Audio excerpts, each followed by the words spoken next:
how to transfer money from Monzo Flex to a bank account.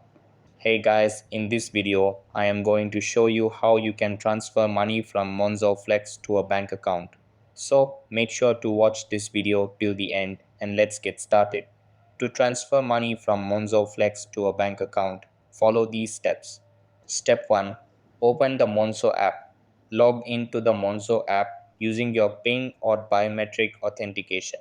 Step 2. Go to the Monzo Flex section. From the main dashboard, navigate to the Monzo Flex section. Step 3. Check available funds.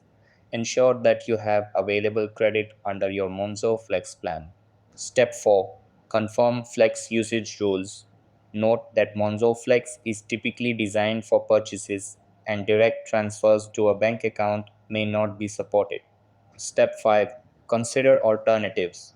If transferring directly to a bank account is not allowed, consider using Flex to cover a purchase, then use the funds from your bank account to reimburse yourself. So that's how you can use Monzo Flex for purchases and manage your finances. That's all for this video.